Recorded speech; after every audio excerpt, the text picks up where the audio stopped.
পিতৃপক্ষের অবসান আর দেবীপক্ষের সূচনায় শারদীয় দুর্গোৎসবের ক্ষণগণনা। শুভ মহালয়ায় মন্দিরে মন্দিরে তাই দেবী বন্দনা। দুর্গতি নাশিনী দেবী দুর্গার আগমনী বার্তায় উৎসবের হাওয়া বইছে কলকাতায়। সূর্যোদয়ের সঙ্গে সঙ্গে চণ্ডী পাঠের মাধ্যমে দেবী দুর্গাকে পৃথিবীতে আমন্ত্রণ জানানো হলো নানা আনুষ্ঠানিকতায়। মণ্ডপে মণ্ডপে শুধু পূজা অর্চনাই নয়, গঙ্গার ঘাটে ঘাটে চলে তর্পণও। সকাল থেকেই সেখানে ভিড় জমান নানা বয়সী মানুষ। পিতৃতুল্যকে জল দেওয়ার জন্য আমাদের তর্পণ করা হয়, যেটা আমরা জানি আর কি। তো সেটা সুষ্ঠুভাবে সম্পন্ন হলো। আজকে দেবীপক্ষ সূচনা, সবাই মিলে আমরা পুজোর দিকে এগোবো। মহালয়ার আনুষ্ঠানিকতা নির্বিঘ্নে করতে জোরদার করা হয় নিরাপত্তা ব্যবস্থা। ড্রোনের মাধ্যমে চলে নজরদারি।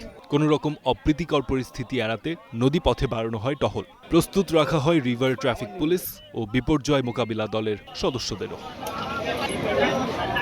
ফারদিন খান, স্টার নিউজ।